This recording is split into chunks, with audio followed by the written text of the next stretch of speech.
우리가요, 인생 살다 보면은 우리의 상식과 우리의 경험으로 도저히 풀리지 않는 사건들을 많이 만나게 됩니다. 자기의 경험, 자기의 지식으로 안 되는 일이 있어요.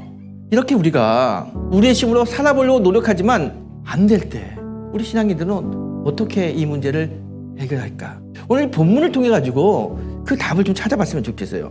하나님께서 천지를 창조하셨는데 인간이 너무 타락하는 거예요. 이 인간의 죄가 이 땅을 다 덮어서 하나님 인간을 창조하시고 천지를 창조했다는 것을 후회하셨다고 그래요. 하나님이 죄에 빠진 인간들 다 멸망시켜야겠다 생각해요.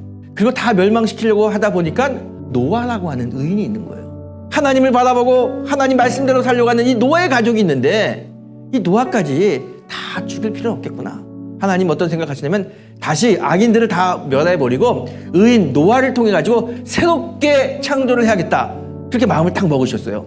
그리고 의인 노아에게 가서 이야기합니다. 노아야, 이 땅이 너무나 죄가 많아서 내가 이 땅을 멸하려고 하는데 너는 내가 시키는 대로 큰 방주를 만들어라.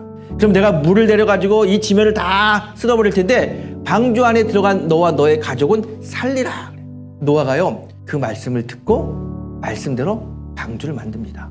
방주를 만드는데 사람들이 손가락질하죠. 노아가 나무를 잘라가지고 방주를 어디다 만들면 산 위에다 만들어요. 동네 사람들이 다 봐요. 보면서 웃죠.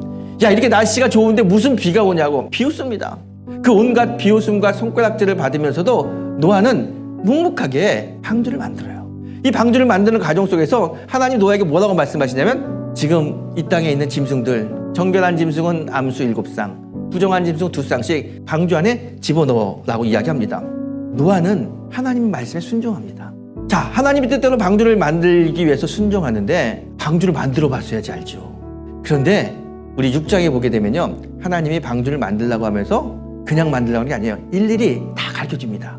창문은 어디에 대고, 폭은 얼마고, 높이는 얼마고, 쉽게 말하면 설계도를 다 알려주셔요. 노아는 하나님이 가르쳐준 설계도대로 그냥 하면 되는 거예요. 이건 사실은요, 노아가 방주를 만드는 것 같지만 사실은 하나님 만드는 겁니다. 하나님이 노아를 시켜서 일일이 다 만들어. 아니, 생전 조그만 돛담배도 못 만들어 봤던 사람이 그렇게 큰 방주를 어떻게 만들 수 있겠어요? 하나님이 하시는 거, 하나님이. 여러분, 하나님이 만든 다음에요, 동물들이 암수가 오는데 노아가 사방 뛰어다니면서 동물들 잡아가지고 데리고 옵니까? 아니에요. 성경을 보게 되면 암수가 짝을 지어서 노아에게 왔어요. 어떻게 와요? 하나님이 보내주신 거예요. 다 하나님께서 몰아가지고 노아 앞으로 데리고 온 거예요. 하나님이 하신 겁니다. 방주를 만드신 분도 하나님이시고 동물을 데리고 나오신 분도 하나님이시고 동물을 그 속에 지어 넣으신 분도 하나님이시라는 거예요. 40일 동안 육식동물과 초식동물이 그 방주 안에서 같이 살았는데 아무 사건 사고가 일어나지 않았어요. 어떻게 가능하냐? 가능합니다. 왜? 하나님이 하시기 때문에. 하나님께서 역사하시면 우리의 생각과 경험은 아무것도 아닌 거예요. 이 방주는 온전하게 하나님이 하셨음을 증명하는 사건입니다. 더군다나 오늘 16절에 보게 되면요, 이 노아의 가족들이 다 배에 탔어요. 그 문을 16절에 이렇게 이야기합니다. 하나님이 그 문을 닫으셨더라 그래요. 하나님이 노아 가족을 살리시려고 하니까 한 사람도 상함 없이 다 배에 태우고 하나님 문을 딱 닫고 안전하게 물이 들어가지 못하도록 그 배를 지켜주셨습니다. 여러분, 정말 우리 신앙생활 할 때 중요한 게 있습니다. 하나님이 하십니다. 믿음은 살아있는 하나님이, 역사의 주관자신 하나님이, 창조주신 하나님이 하신다. 이걸 고백하고 이걸 의심하지 않는 것, 이게 믿음이라는 거예요. 우리가 살면서 걱정 근심 없이 사는 사람은 아무도 없습니다. 그런데 중요한 건 뭐냐면요, 신앙인은 그 걱정 근심을 바라보는 시각이 달라야 된다는 거예요. 하나님에 대한 믿음이 있으면 하나님이 하신다, 걱정 근심이 생기지 않습니다. 하나님이 하시는데 내가 아무리 돌봐도, 내가 아무리 잘해도 어떻게 하나님보다 잘할 수 있고 하나님보다 잘 돌볼 수 있겠습니까? 전능하신 하나님이 역사하시는데 안 될 일이 어디 있어요. 그래서 걱정이 생기고 근심이 생기면 전능하신 하나님께 찾아오는 거예요. 하나님의 은혜를 구하는 겁니다.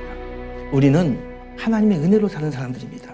우리 신앙생활은요, 내 노력으로 하는 것이 아니라 하나님의 은혜로 하는 하나님. 하나님이 복 주시고 하나님이 인도하시는 거, 그 주신 것에 대해서 순종하는 것이 그게 신앙이고요.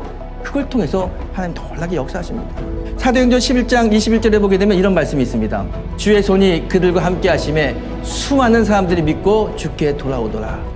사도행전의 저자 누가는 초대교회 부흥의 원인을 이렇게 이야기합니다. 주의 손이 그들과 함께 하심에, 하나님이 함께 하심에 많은 사람들이 그 초대교회에 몰렸다는 거예요. 우리 교회 하나님이 함께하면 코로나 아니라 어떤 상황이 오더라도 우리 교회는 하나님 세우십니다. 그래서 중요한 거는요, 지금 우리가 이 코로나 이후를 준비하면서 무엇을 할까 여러 가지 생각도 있지만 정말 중요한 것은 뭐냐면 우리가요 하나님 앞에 나와야 돼요. 하나님을 구해야 되는 겁니다. 자꾸 하나님 앞에 나오고 하나님을 구하고 하나님의 뜻을 위해서 애쓸 때 그때 하나님이 함께 하시면 우리의 가정도 우리의 교회도 이 나라도 하나님 세우십니다. 그래서 결론은 하나님이라는 거예요.